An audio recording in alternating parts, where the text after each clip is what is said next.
But the first thing that I want to do is get a very special guest on the line. Of course, you guys in Vegas know him very, very well. Of course, from FSW and of course doing all the work in TNA and WWE. He is, a true legend in professional wrestling, and we are very excited to have him on the show. And he is on the phone line with us, D'Lo Brown. D'Lo, how are you, my friend?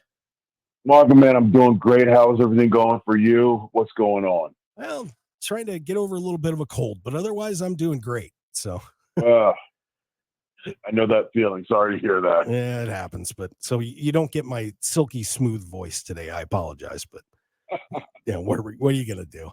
Well, D'Lo, I tell you what, we're getting very excited with WrestleConnex coming up here. You're going to be in town for that September 14th over at the Tuscany. This is going to be a heck of a great show, I think, for everybody to come on down and check out. I think it's going to be a tremendous, tremendous evening or day there, and it's going to give a chance, for everyone to come out and see some of your favorite wrestling stars of today and the past, and get some autographs and pictures, and hang out and be told some stories. So, I mean, I'm looking forward to it, and anytime I can interact with the fans on a one-on-one basis, that gets my juices flowing. So I'm on pins and needles. I wish it was tomorrow. I'm ready to go right now. Yeah, I know we've all been talking about this on the show for weeks now, and we're really excited. It'll be you and Ted DiBiase and Greg the Hammer Valentine, Maria Kanellis, Brian Cage, Kenny King, and so many others are going to be there. This is going to be a great show. So we're looking forward to getting to hang out with you this Saturday over at the Tuscany. Should be an awesome time. So what's new with you, D'Lo? What have you been up to? Well, currently I'm out freelancing, doing work for various independent companies around the country, lending my credibility and lending my experience to younger talents to help them traverse their way in the world of this crazy world of professional wrestling. I also do a lot of stuff with FSW and a couple Texas-based companies. So I'm always out there in the world, involved in some of the greatest things that I know that is professional wrestling. Well, and it's good to see someone like you giving back. And I think that so many people, forget about doing that because the industry gave you so many great moments and a great life. Mm-hmm. And for you to turn around and be willing to share that knowledge, and especially, the pitfalls that people can run into in this business, man, that knowledge is immeasurable. And for you to be willing to take the time to help everybody out, good on you, man. Well, I appreciate that. Yeah, it's true. If you can help just one kid avoid some of the pitfalls or wrong turns that maybe I experienced, someone else experienced in their career, also by giving them a leg up and telling them what companies are looking for that could help them get hired faster. I mean, this business has given me so much, and I would be remiss if I took all this knowledge away with me and never gave it back. So it's my mission now to give back to the business that gave me everything.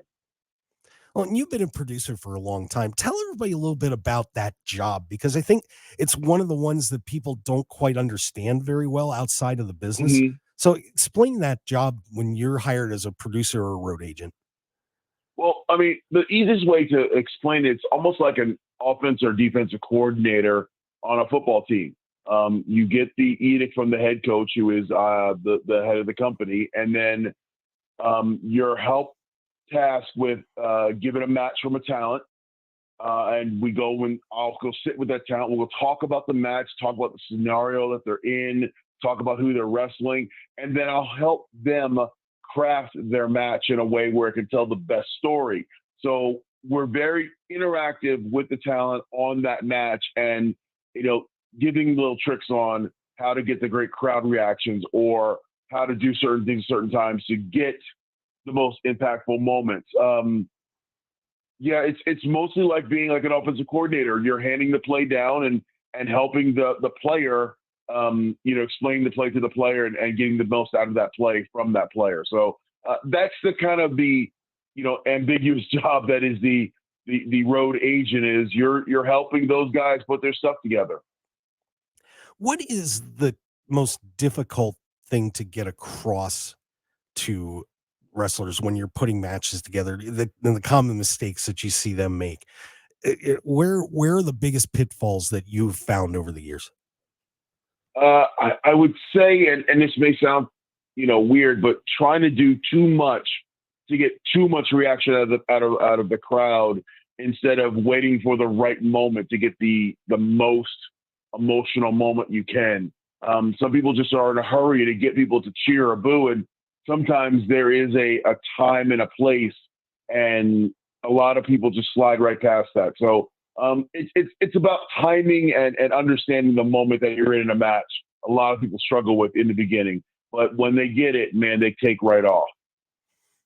Well, I'm curious to get your thoughts about some of the stuff that happened yesterday at AEW All Out, because there were some pretty rough and dangerous spots on that show, and I know that you're Mhm. very concerned about safety. What did you think about some of the things that happened in those matches yesterday, like the cinder block and the syringe and the plastic bag and all those kind of things that came out yesterday? When you were watching that, what were you thinking as someone who's been in the business and helped put together matches? I mean, my first thought is I think the guys are working extremely hard, but I think sometimes you may take too much of a risk or push the envelope just a little too far. Um, each person has different tolerance level for the level of violence they want to see, and sometimes there's turn away violence where people don't want to see it. And once again, I applaud them for working hard and going out there and putting their bodies in line. But sometimes less is more, and I've always been told that from day one. Yeah, because I was discussing with Matt Black on the last hour that some of that stuff is just really tough to watch, especially for if you have kids.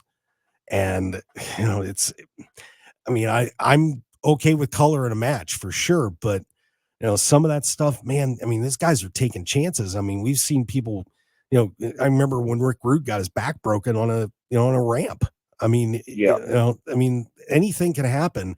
And, the last thing you want is, something to happen to one of your top stars, but at the same time, you're telling the story too. So that's a pretty tricky balance to hit.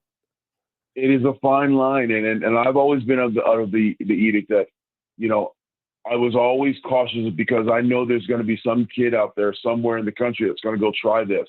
We put out all the advertisements, don't try this at home, or they're highly trained professional athletes. But 99% of us all grew up rolling around our backyard play wrestling. So I don't want to see someday where some kid is out there doing this and something bad happens because they don't have the proper training to handle the fall or the impact. So it's a fine line for sure. And kudos to those guys for putting out their bodies on the line, but at the same time, once again, less is more.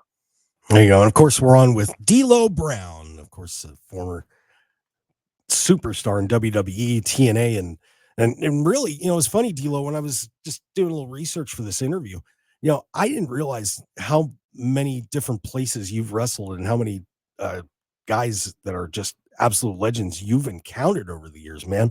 I mean, Puerto Rico and Japan, everywhere. You've done it all and run into so many people that are household names, and I think people kind of forget that you've been in the ring with just about every major star of the past 30 years.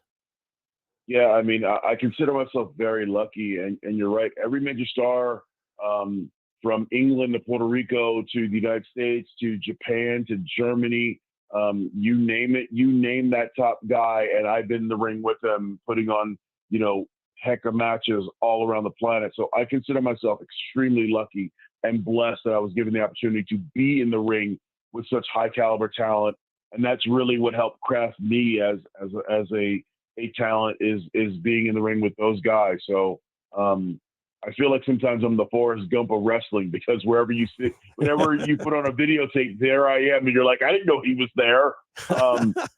So yeah, so sometimes it feels like that, but I'll take that moniker. What are Give us a couple of your favorite memories? I mean, we've seen you on WWE and winning championships and so on, the Nation of Hmm. Domination. But are there a few moments that stand out to you that maybe people don't talk about that much or they don't even know about? because it was behind the scenes? Oh man, let's say from wrestling the Great Muta in Japan and Tokyo, or wrestling the Great Masawa, wrestling Masawa in Noah, to being there when uh, guys would put on great matches and you were the producer who helped put it on. Um, Josh Alexander did a 60-minute Broadway match, which he's about to do again, several years ago, and being there helping craft that, and then having the pleasure of going out there and calling it on national TV for TNA. Those are the moments that bring me the most joy, is watching others succeed and having just a small part in it, and never waving the flag that, hey, I was involved in that, because I just want to see them succeed. So those are the moments that really, really make me smile and sit back and make me proud of what I've contributed to this crazy business.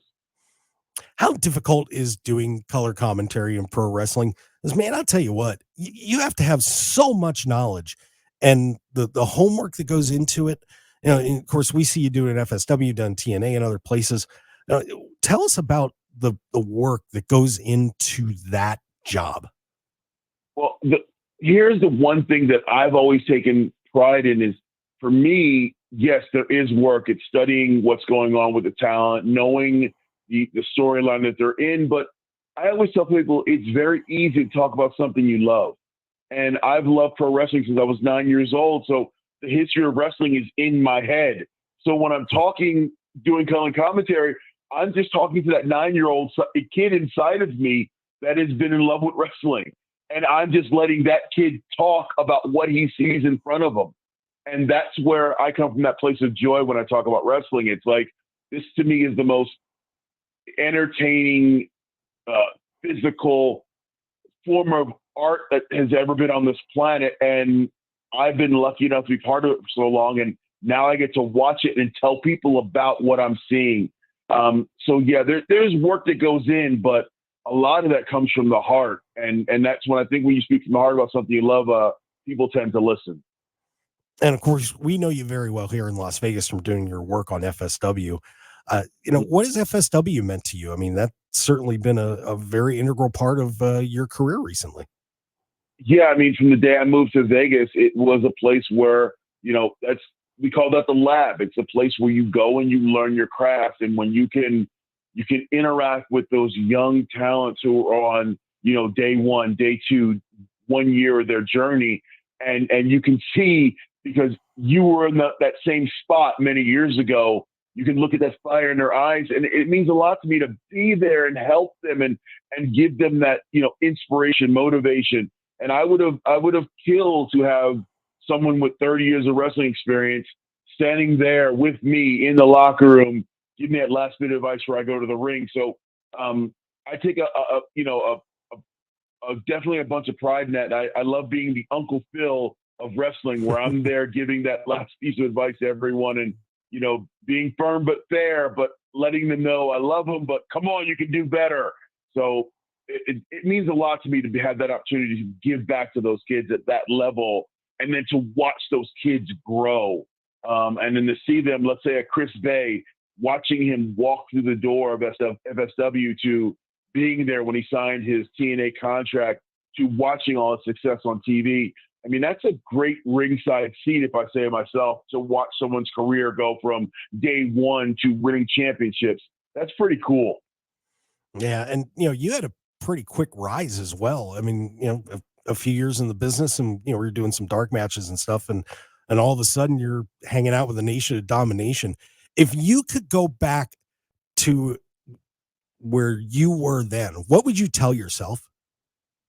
And I've been asked this question a few times. I would listen more to the agent/producer and get more intake and input from the guys who's been doing this for a long time, because everything that I'm experiencing, they've already gone through, whether I know it or not. And it took me a minute to really wrap my brain around someone giving me that last bit of information to go out there and wrestle, because up until then, I'd wrestled my own match, doing whatever I wanted. And sometimes you need that, you need that offensive coordinator to make sure you're running the right play. So I would have definitely listened more to the agents. Fair enough. Well, we're getting ready to see you here once again at WrestleConnex on Saturday, September 14th. And what do these conventions mean to all of you guys? Because I'm sure it's really neat to get people back together and maybe people you haven't seen for a long time. How much do all of you that have been around for a while enjoy doing these conventions? Tremendously, because we'll stand in the green room and we'll just talk. And if you walk around, you'll hear stories from the 60s and the 70s and the 80s and the 90s, and guys just having fun because you might not have seen someone for 5 years. And wrestling is the weirdest kind of thing because we could be friends. I could not talk to you for 8 years. And when I see you, we pick right back up on that same conversation we were having 8 years ago. And it's like the gap between never happened. And so when we get these conventions, we're more excited sometimes to see each other than the people who are coming to get autographs from us. And it's weird to say. I mean, I can't wait to go see DiBiase. I can't wait to go see Greg the Hammer Valentine. These are guys that I've been around before. So we'll sit, tell stories. Then, you'll always be in trouble if you make your way to the after party after one of these, because now we're all in full force, just having the greatest time and talking about, back in our day, or can you imagine this, or have you seen this? So these are the parts I'm looking forward to. Yes, I want to be out there with the fans, but it's a lot to be around some of the boys you haven't seen in a long time. Yeah, and this is going to be a great show for everybody. Once again, it's WrestleConnex Saturday, September 14th, 10 to 5 over at the Tuscany Suites and Casino. You can, for more information, call 702-459-7529. Or you can email shows@powerplaysportscards.com. And of course, it's Facebook, Instagram at WrestleConnex, CONNEX. And we're going to have the convention, and then there is an after party, right? There's a convention, there's the after party. I forget the name of the bar it's at. Oh, my goodness. Millennium. The Millennium, which I was there for WrestleMania, and I'm going to tell you right now, it is one of the coolest places I have ever been. And I kick myself because I can't believe that place has been in Vegas as long as I have. And I only went there for the first time at Mania. I'm going to spend a lot of time there. And the Millennium is one of the coolest bars I've ever been to. What a great crowd. What a great set of people who are there. The bar staff is friendly, and the drinks are pretty strong too. Hey, there you go. That's how you do it. It's not a party without strong drinks. Come on. Plus, it's not a party at all. That's right. It's not a party without D'Lo Brown either. That's for sure. So I always got to be the life of the party. That's me. That's been me from day one. Well, we can't wait to see you over at WrestleConnex, D'Lo, and I want to thank you for coming on the show. We do appreciate it, and I'll be hanging out there all day too, so I'll look forward to seeing you down there on Saturday. Maybe we can tell a couple stories over there as well. We will definitely tell some stories, and ladies and gentlemen, if you guys are in the Las Vegas area, come on out Saturday to Tuscany. It's going to be a great time. Get an autograph from a superstar you might not have seen for a while and you've been fans of for a long time, or just come hang out and listen to some stories, because I guarantee if you walk around, you're going to hear some. So come on down, WrestleConnex in Tuscany this Saturday. Let's just have a great time and have some fun. There you go. Sounds terrific. Well, D'Lo, hey, it was finally great to get to talk to you. We've talked in passing every once in a while, but this is the first time we got to really chat. So I want to thank you for taking time to come on the Mark Hoke Show. I appreciate it, brother. Mark, my absolute pleasure. And you still got the great radio voice. Don't worry about being sick. You're good to go. All right. I appreciate that. There you go, everybody. D'Lo Brown joined us on the Mark Hoke Show. I want to thank him for coming on. And once again, don't forget to get down to WrestleConnex on Saturday. This is going to be an awesome time.